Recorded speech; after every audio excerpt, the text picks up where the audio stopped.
Fury versus Chisora 3, the trilogy. Let's talk about it after the short break.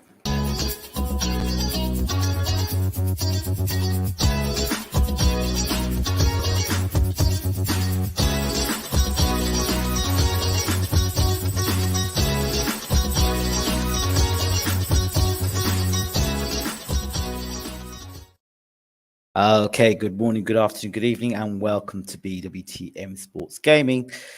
Glad you could join us. So let's talk about this one. We've got Tyson Fury in his trilogy fight against good old Dubois Walk Chisora. Fury told us a long time ago that he wanted to give Chisora a third fight.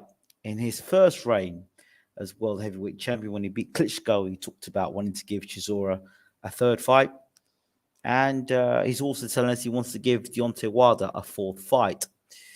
So, and he wants to fight Alexander Usyk. So,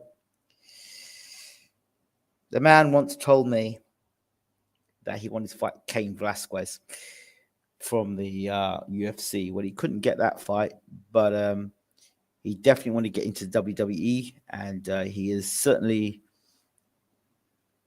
done the crossover and got himself into the world of WWE.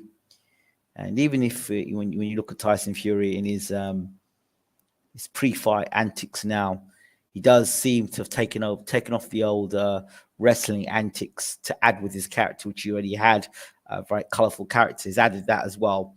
And of course, he's got that personality, which either you like him or you hate him, but he certainly is a character, and it puts bums on seats one way or the other. Either you like Fury and want to see him win a fight, or you hate Fury, you want to see him get knocked out. Either way, people are going to tune in to watch Tyson Fury fight.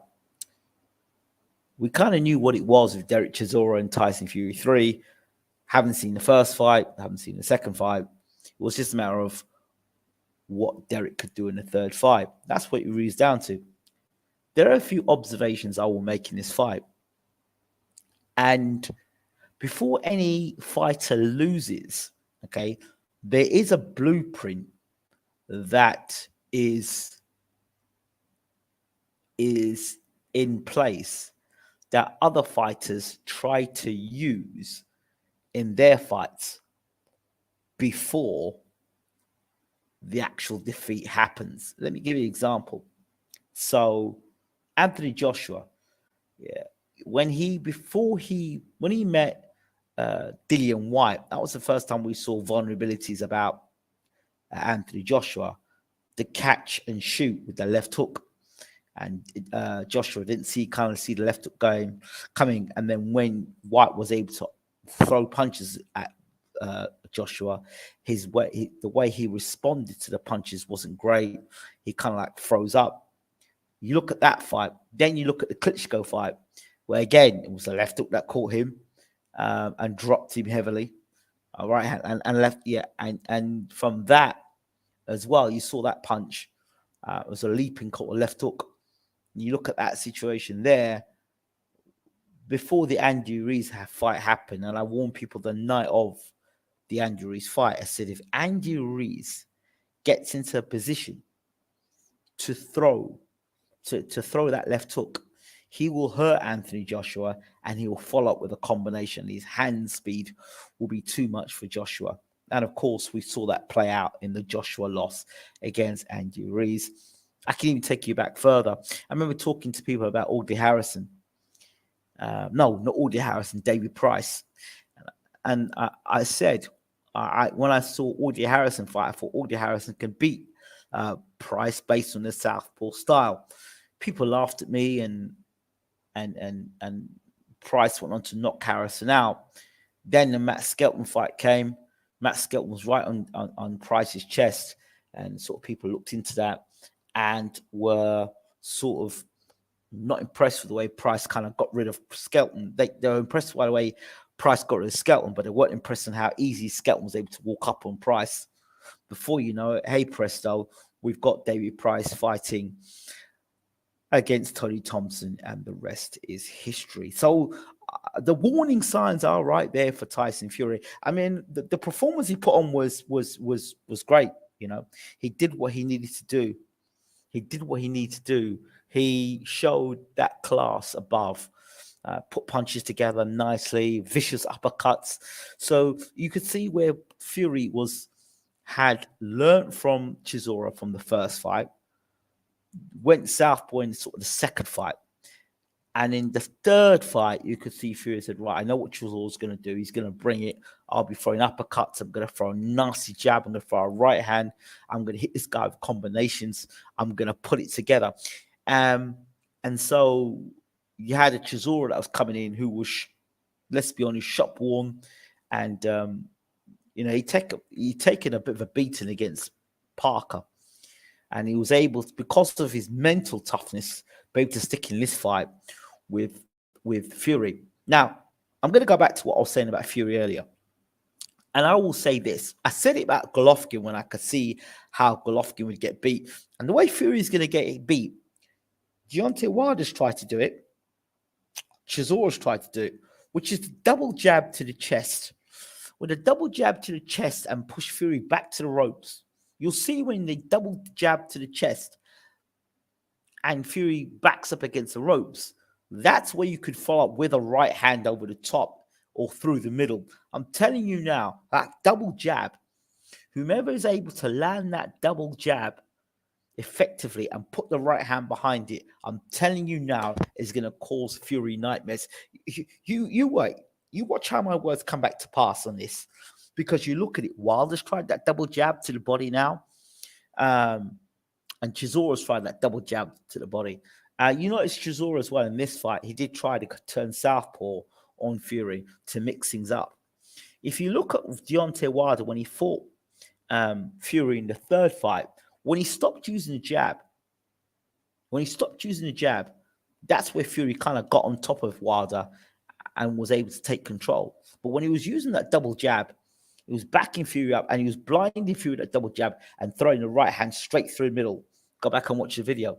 Go back and watch the video. And you see he kind of threw the double jab and blinded Fury and threw the right hand straight down the pipe. Fury couldn't see. In fact, that right hand was the one that made Fury, you know, the right hand vibrated right through Fury's body. So nobody's unbeatable unless sort of they kind of retire before they get beaten. But Fury is on a tightrope here. Yes, he looked good against Chisora. But to me, I was concerned. There were other things that concerned me in that fight. Now, as for Chisora, I haven't watched a fight recently where I actually was saying to myself, the referee needs to stop this fight. Literally, the referee has to stop this fight. I would think to myself, well, Chisora, you know, when he was coming forward and chucking punches and throwing to the body, even though he was getting beaten to a pulp, you know, that was just fighting instincts that was keeping that man out. That was it. But he was getting beaten to a pulp. And I don't know why the corner kept sending him out round after round. The guy was spitting blood out his mouth. It was quite clear he was not going to get past him. And even there was one round before, close to when the fight has been stopped, Chisora landed a clean right hand on Fury's chin, and Fury didn't go anywhere. At that point in the corner, I said, you know what, son? You need to be pulled out. You're taking too much punishment. Too much punishment. Even Chisora said himself, you know, that he was kind of, he didn't say it, but he was kind of glad the referee stepped in and stopped him, because otherwise his corner would have kept sending him out round after round. I'm like, what are you trying to prove here? There's no way in hell that this guy's going to win the championship of the world. Absolutely no way. I mean, because you land your cleanest shot in the later rounds and Fury doesn't even move anywhere. Nah, you know, you're throwing. But let me see also something else. The body attack. You know, Wilder had the right idea when he was fighting Fury, when he fought him the first time, where he worked his body. That body attack, the double jab, the body attack, all those things combined. I'm telling you, I'm not talking in a hateful way here. I'm talking in a way of things to come. In a way of things to come. And the likes of Dillian Whyte and Chisora, from what I've noticed, not so much Deontay Wilder, but those two guys, in my opinion, did not perform anywhere near the intensity that you would have normally seen them fight in other fights. Dillian White and Chisora, I'm talking about. None of those two guys fought with the same intensity. They didn't come into the press conference with the same intensity. They didn't. They seem very. What would I say the word would be? Very tranquilized, softened up. Even during the press conference, they seem a lot softer. You know,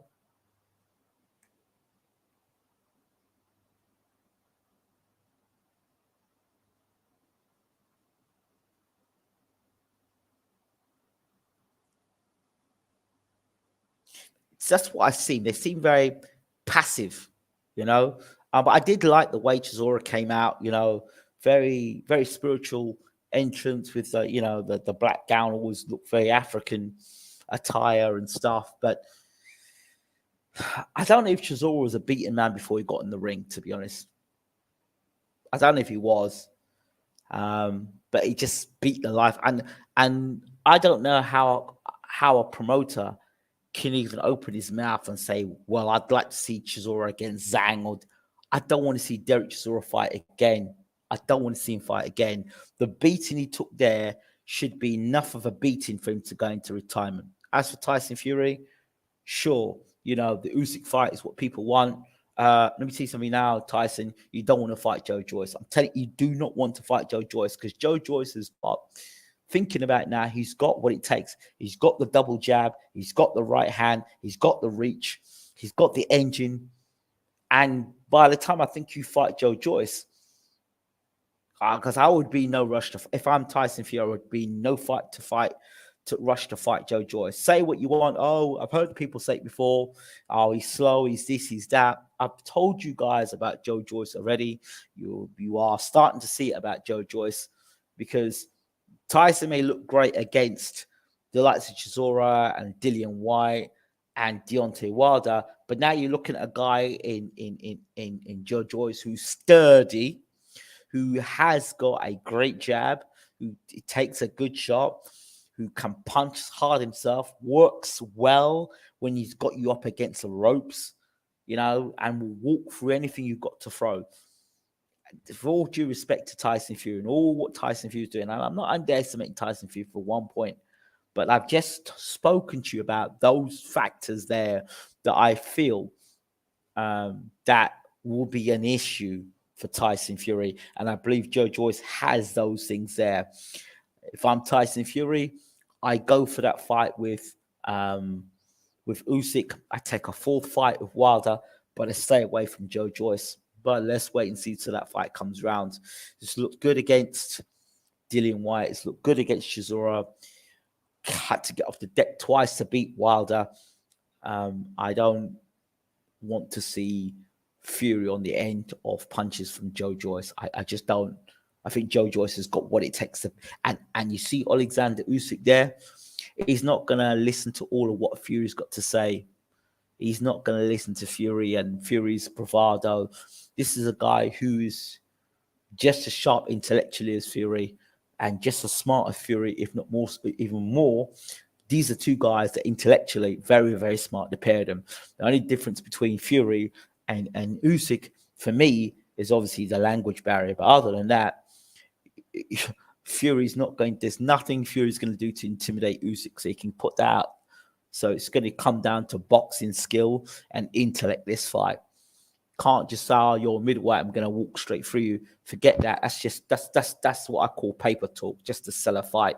Fury damn well knows this is no, I'm just going to walk you down, because if he tries to do that, Usyk's going to give it angles, and he's got to remember he's not the faster guy in this fight. This is going to be a fight where not only is the opponent going to be faster than you of hand and foot, he's also going to be smarter intellectually. He's going to have boxing IQ. So you may be bigger and you might be stronger, but we've seen already with Anthony Joshua, bigger and stronger doesn't mean better. And anyone who thinks Tyson is going to walk out there and just walk through Usyk, think again. It's just not happening. Not happening. You know, these guys, White and Chisora, they're slow of foot and slow of hand. it's a totally different situation. Usyk is the complete package. And again, Usyk and Joyce, both guys, I believe, both of them are the complete package, and both will give Tyson Fury all they can could ask for, and he'll have to really think carefully about both of those fights.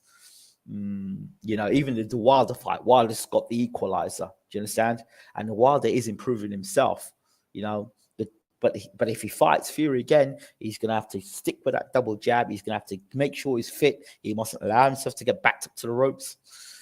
I'm not thinking that he's going to knock Fury out with one right hand, because that's just not going to happen. He's seen it in 2 fights now, or 3 fights he's seen it, in fact. So in a 4th fight, you're going to have to come with something different, completely something different, But anyway, as for Derek Chisora, I don't want to see Derek Chisora fight again. For Fury, he's got Usyk, he's got Joyce, he's got Wilder. Good luck to him. Again, a great performance for himself.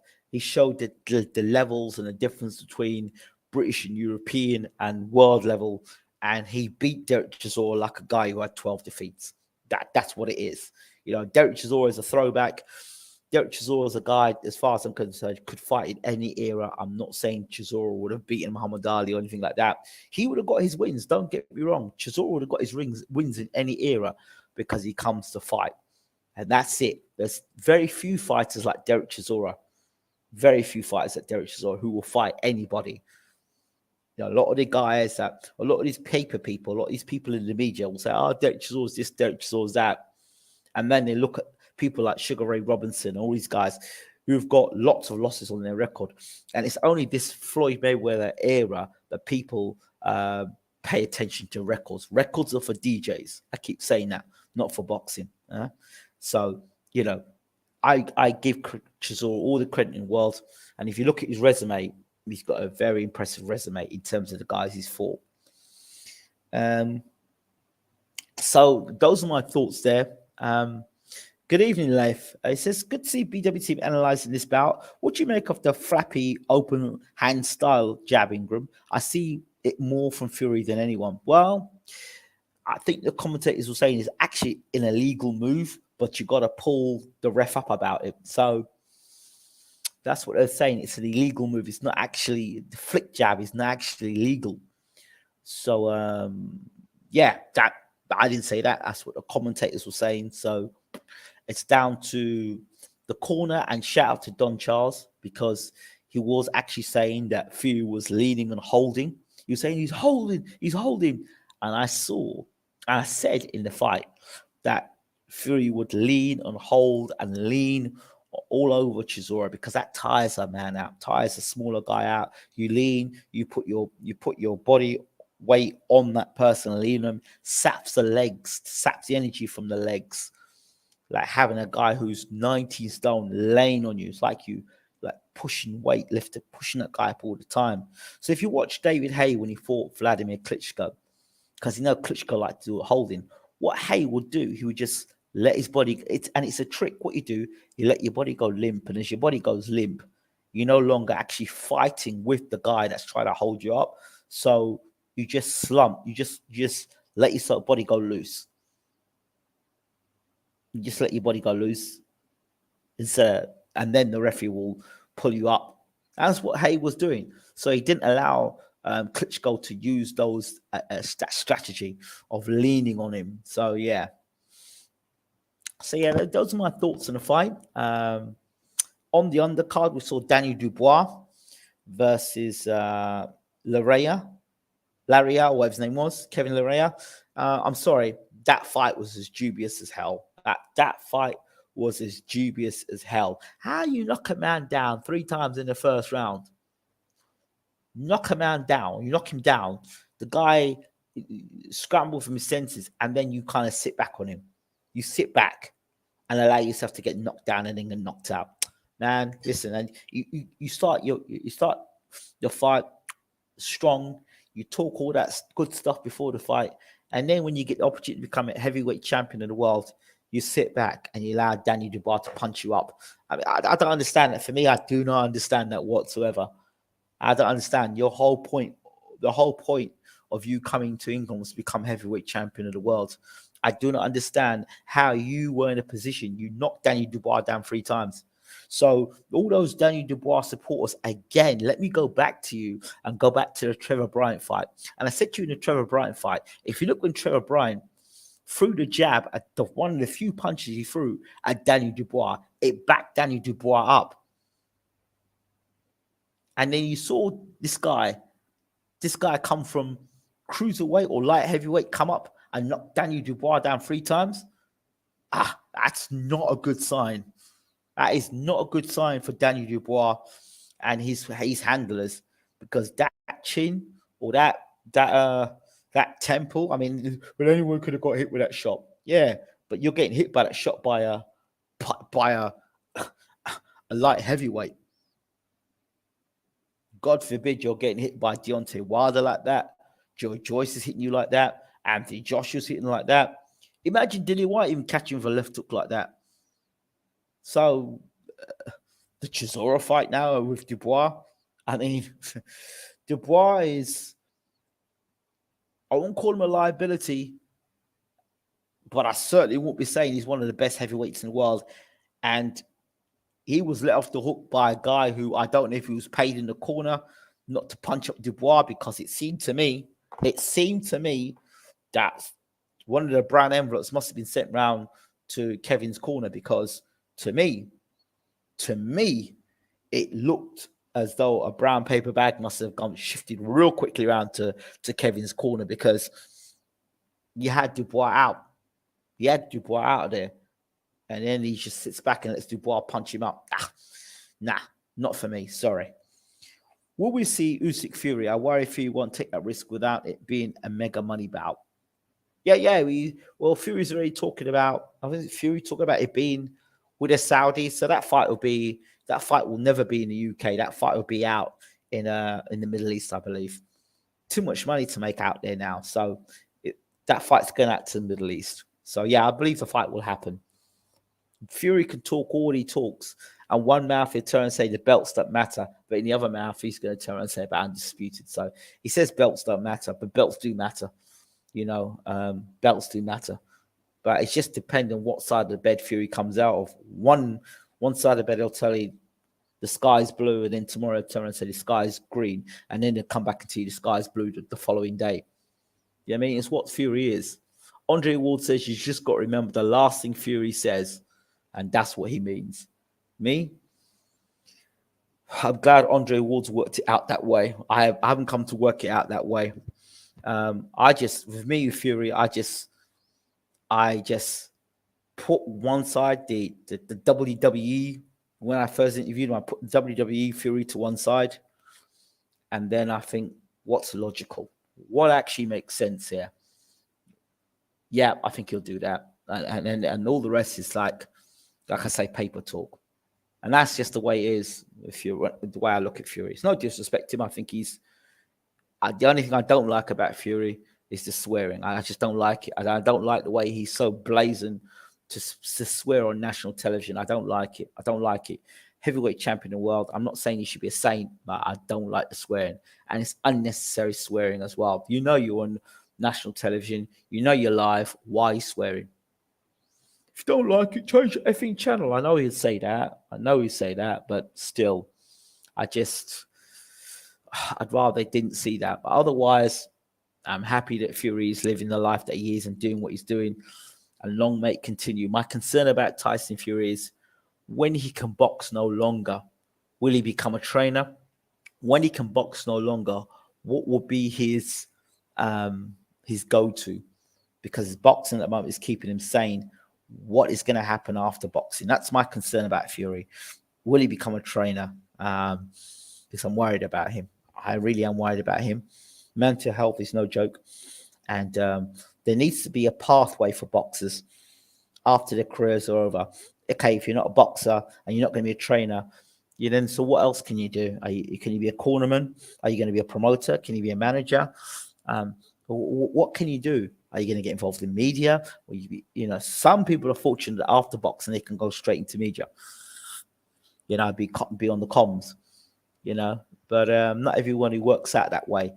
Tyson Fury will be great on comms afterwards. He'll be very colorful commentator. You could see him working for Sky, you could see him working for BT Sports, probably. And the thing is, with someone like Fury, you could well imagine after his boxing career, BT Sports will offer him an opportunity on the comms.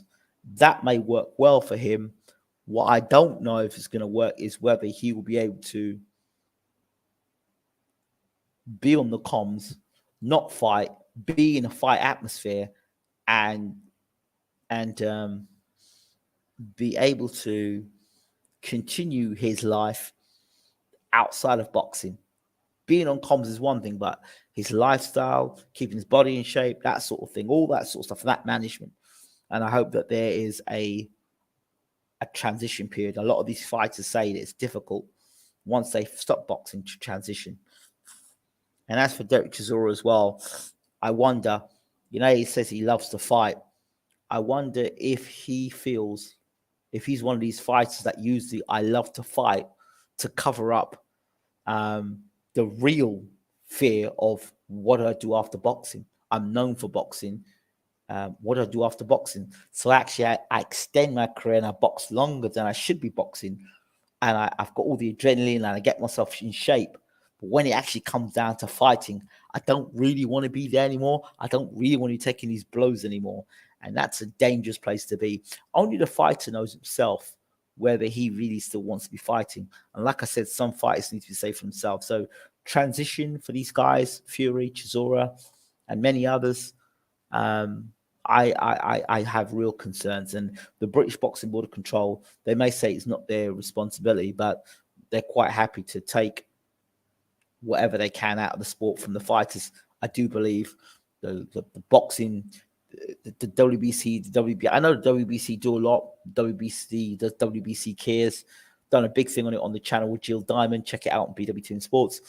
But I'd like to see more work done, more active work done with these fighters transitioning. In fact, I'd like to see a documentary or some sort of work where we have a guy that's transitioning from being a former fighter into transitioning to civilian life, and how they maybe they transit from being a boxer to being a trainer, or to being a boxer to going into private life, and how they deal with it, and to follow that guy over a period of time, that guy or that girl over a period of time, because I think that would be very interesting and eye-opening to many of these fighters. So yeah, slightly off tangent there, but I hope that you've enjoyed the video. As always, don't forget to rate, subscribe, leave your comments, and don't forget, we are back. Bwtm Online is back. The website is back up. If you haven't seen it already, please do check it out. You'll see up there. Check that out. There you go, bwtonline.com. Check that out. Get there. Get on the website. Check it out. Yeah. Do check that out. All right. Thank you all so much. And now I've got a little bit more time on my hands. I certainly want to be, I've got to change the intro of this channel, because it's been like that since the lockdown. That was a lockdown intro. A lot of things have changed, and I want to sort of change the direction slightly about the Bwtm Sports and Bwtm Online for 2022. Definitely want to do that. 2023, in fact. So yeah. Let me know your thoughts in the comment section as always. We appreciate it. And of course, let me know the sort of videos you want me to do, either previews, post fights, and thoughts. And I've got a little time now. I can get some videos done, particularly for our members. Much love to you, members. Really appreciate your support as always. Thank you so much. This has been Bwtm Sports. Really appreciate you all. Have a really great night, and I'll see you soon. Take care.